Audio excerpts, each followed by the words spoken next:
आज हम पढ़ेंगे राष्ट्रीय आय और उसकी विभिन्न अवधारणाएं। राष्ट्रीय आय का अध्ययन प्रारंभ करने से पहले हम बात करते हैं राष्ट्रीय आय के वृत्ताकार प्रवाह की। आय के वृत्ताकार प्रवाह से अभिप्राय है कि किस तरह से आय जो है अर्थव्यवस्था में प्रवाहित होती है। द्विक्षेत्रीय अर्थव्यवस्था की जब बात करते हैं, एक सरल मॉडल हम लेते हैं। इसमें एक तरफ होता है परिवार, दूसरी तरफ है फर्म। परिवार उत्पादन के साधन को फर्म की ओर प्रेषित करता है, भेजता है या देता है।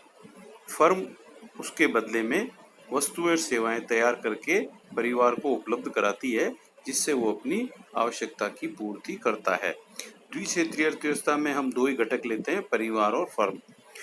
जब इसी द्विक्षेत्रीय अर्थव्यवस्था में मौद्रिक प्रवाह को देखें तो परिवार उत्पादन के साधन जब फर्म को उपलब्ध करवाता है, उसके बदले में साधन आय के रूप में वह कुछ मुद्रा प्राप्त करता है। वह जो मुद्रा अर्जित करता है उसकी साधन आय कहलाती है और उसके द्वारा वह फर्म द्वारा उत्पादित वस्तु सेवाओं को अपनी आवश्यकता की पूर्ति के लिए प्राप्त करता है और उसका उपभोग करता है। अब बात आती है जब आगे राष्ट्रीय आय को डिफाइन करने की, तो राष्ट्रीय आय की जो परिभाषा है उसको हम दो भागों में बांटकर पढ़ते हैं। पहला है आधार, नव परंपरावादी अर्थशास्त्रियों की परिभाषाएं, और दूसरा होता है आधुनिक दृष्टिकोण। नव परंपरावादी अर्थशास्त्रियों में प्रोफेसर मार्शल, पिगू, फिशर इत्यादि अर्थशास्त्रियों की परिभाषा काफी महत्वपूर्ण है। सबसे पहले हम बात करते हैं मार्शल ने क्या परिभाषा दी थी। किसी देश के श्रम और पूंजी, वहाँ के प्राकृतिक साधनों को उपयोग में लेते हुए प्रतिवर्ष जितनी भौतिक और अभौतिक वस्तुओं का एक शुद्ध योग उत्पादित करते हैं, उसे शुद्ध राष्ट्रीय आय अथवा राष्ट्रीय लाभांश कहते हैं। राष्ट्रीय आय की ये परिभाषा यद्यपि सरल है, व्यापक है, परंतु इसके आधार पर राष्ट्रीय आय की गणना करना एक आसान कार्य नहीं था। इसमें कुछ कमियां हैं। जैसे पहले उत्पादन वस्तुओं की भिन्नता और अधिकता। उत्पादित वस्तुएं इतनी ज़्यादा होती हैं, इतनी अधिक वैरायटी होती है इनकी गणना करना कठिन है। मूल्य मापन की बात इन्होंने नहीं की है कि वस्तु सेवाओं का मूल्य मापन कैसे किया जाएगा, सबकी इकाई अलग अलग होती है। इसमें दोहरी गणना की भी समस्या विद्यमान है। दोहरी गणना से अभिप्राय है किसी एक ही उत्पाद का मध्यवर्ती और अंतिम वस्तु में दो बार अलग अलग काउंटिंग कर लेना। निजी उपभोग के लिए जो हम उत्पादन रख लेते हैं उसका भी इसमें कहीं उल्लेख नहीं किया गया है।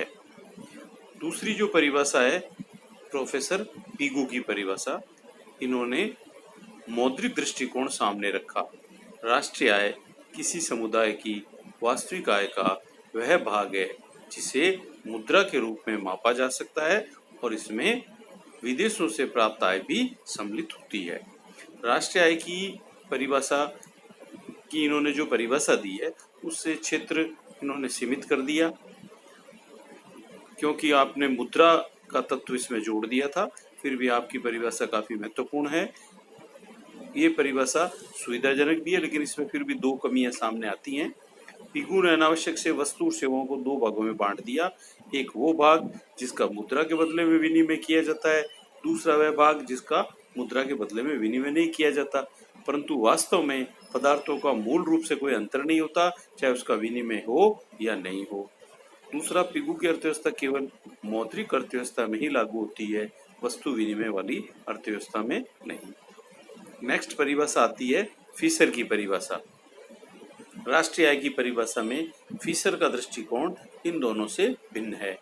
इन्होंने उत्पादन नहीं बल्कि उपभोग पर आधारित परिभाषा दी है। राष्ट्रीय आय में वे सेवाएं सम्मिलित होती हैं जो अंतिम उपभोक्ताओं को भौतिक वातावरण अथवा मानवीय प्रयत्नों के फलस्वरूप प्राप्त होती हैं। इस प्रकार एक पियानो अथवा ओवरकोट जो मेरे लिए इस वर्ष बनाया गया है, इस वर्ष की आय का भाग नहीं बल्कि पूंजी में वृद्धि है। इन वस्तुओं द्वारा जो सेवाएं इस वर्ष प्रदान की जाएंगी वही राष्ट्रीय आय का भाग है। इनकी परिभाषा अधिक वैज्ञानिक, व्यवहारिक और तर्कसंगत है और इनका उद्देश्य है उपभोग। उपभोग का स्तर किसी देश के निवासियों के आर्थिक कल्याण को भी व्यक्त करता है। इनकी परिभाषा में कुछ कमियां हैं, जैसे जीवन काल का अनुमान लगाना कठिन। सभी टिकाऊ वस्तुओं का जीवन काल अलग अलग होता है, तो वो कितने एक वर्ष में कितना उपभोग उसका होगा इसका अनुमान लगाना बहुत ही कठिन कार्य है।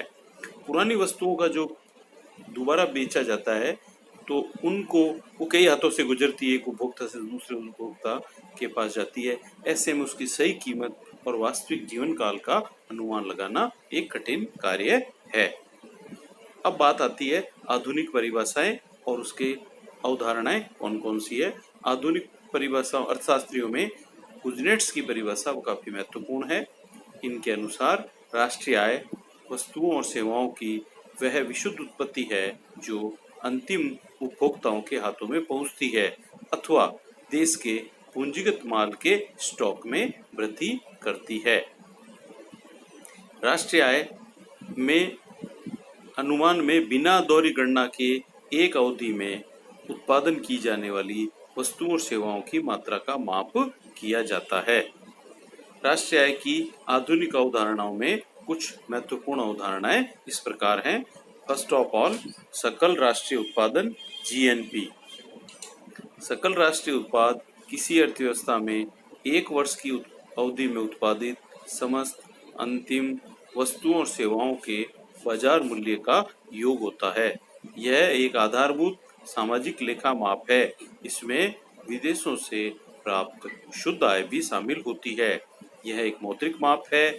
इसमें मध्यवर्ती वस्तुओं को जो फर्मों से फर्मों को प्रभावित होता है, जिन्हें फर्म कच्चे माल के रूप में खरीदती है एवं जो उपभोक्ताओं द्वारा उपभोग में नहीं ली जाती, इसमें शामिल नहीं की जाती है। जीएनपी में वे वस्तुएं सेवाएं शामिल नहीं की जाती जो इस वर्ष के उत्पादन का भाग नहीं हैं। ऐसे उत्पाद जिन्हें बाजार में विक्रय के लिए नहीं भेजा जाता, उनका केवल आरोपित मूल्य ही इसमें शामिल किया जाता है। जीएनपी की गणना इस प्रकार भी की जा सकती है। एक छोटा सा सूत्र है, current price into quantity produced, अर्थात जीएनपी बराबर चालू मूल्य गुणा उत्पादित मात्रा। दूसरी अवधारणा है शुद्ध राष्ट्रीय उत्पाद एनएनपी, नेट नेशनल प्रोडक्ट। राष्ट्रीय आय की दूसरी महत्वपूर्ण अवधारणा है विशुद्ध राष्ट्रीय उत्पाद। सकल राष्ट्रीय उत्पाद में से एक वर्ष की अवधि में मशीनों की टूट फूट एवं गिरावट का अनुमान लगाकर उसको घटा दिया जाता है, तो शेष जो प्राप्त होता है परिणाम, उसको शुद्ध राष्ट्रीय उत्पाद कहते हैं। कुछ अर्थशास्त्री गिरावट के स्थान पर पूंजी उपभोग शब्द को भी काम में लेते हैं। तो एनएनपी का सूत्र है एनएनपी बराबर जीएनपी माइनस डेप्रीशिएशन चार्जेज और कैपिटल कंजप्शन, अर्थात उपभोग भत्ता। तीसरी अवधारणा है राष्ट्रीय आय एनआई, नेशनल इनकम। किसी वस्तु का उत्पादन करने के लिए उत्पादन के साधनों का सहयोग लेना पड़ता है। सभी साधनों के योगदान के अनुसार उन्हें पारिश्रमिक प्राप्त होता है। इन साधनों की शुद्ध आय के योग को साधन लागत पर राष्ट्रीय आय कहते हैं। इसमें शुद्ध ब्याज, शुद्ध लाभ, शुद्ध मजदूरी एवं शुद्ध लगान शामिल होते हैं। राष्ट्रीय आय लागतों की जोड़ है। इसमें सरकार द्वारा लगाए गए अप्रत्यक्ष कर शामिल नहीं किए जाते। इसलिए नेट नेशनल इनकम का फॉर्मूला बनता है at factor cost is equal to NNP minus indirect taxes, अर्थात शुद्ध राष्ट्रीय उत्पाद माइनस अप्रत्यक्ष कर। नेक्स्ट अवधारणा आती है व्यक्तिगत आय, पर्सनल इनकम। राष्ट्रीय आय का वितरण उत्पादन के साधनों के मध्य किया जाता है। पीटरसन ने कहा है कि विभिन्न साधनों को जो कुल आय प्राप्त होती है उसमें हस्तांतरण भुगतान भी सम्मिलित है, उसे व्यक्तिगत आय कहते हैं। हस्तांतरण भुगतान से अभिप्राय है ट्रांसफर पेमेंट, जो बिना सक्रिय योगदान के प्राप्त होता है। राष्ट्रीय आय में संसाधनों द्वारा अर्जित आय में से अवितरित निगम लाभांश, निगम आयकर एवं सामाजिक बीमा अंशदान की राशि वितरित नहीं की जाती, अर्थात लोगों के हाथ में नहीं पहुंचती है, इसलिए इनको माइनस कर दिया जाता है। पीआई का फॉर्मूला है NI minus corporate income tax minus social security contribution undistributed. Next अवधारणा है प्रयोज्य आय, डिस्पोजेबल इनकम, यानी वह आय जो व्यक्ति के हाथ में आती है और वो उसे खर्च कर सकता है। समस्त व्यक्तिगत आय व्यय के लिए नहीं होती, क्योंकि आय में से पहले आयकर का भुगतान करना पड़ता है। अतः व्यक्तिगत आय में से आयकर घटाने के बाद शेष आय को ही प्रयोज्य आय कहा जा सकता है। प्रयोज्य आय के दो भाग होते हैं, एक तो उपभोग पर खर्च की जा सकती है, दूसरा है बचत। तो DI disposable income is equal to PI minus direct tax, यह एक SME का है। तो इस प्रकार ये राष्ट्रीय आय की विभिन्न अवधारणाएं हैं। एक अवधारणा और होती है, वो है प्रति व्यक्ति आय। तो उसमें राष्ट्रीय आय में जनसंख्या का भाग देकर ज्ञात किया जा सकता है। धन्यवाद।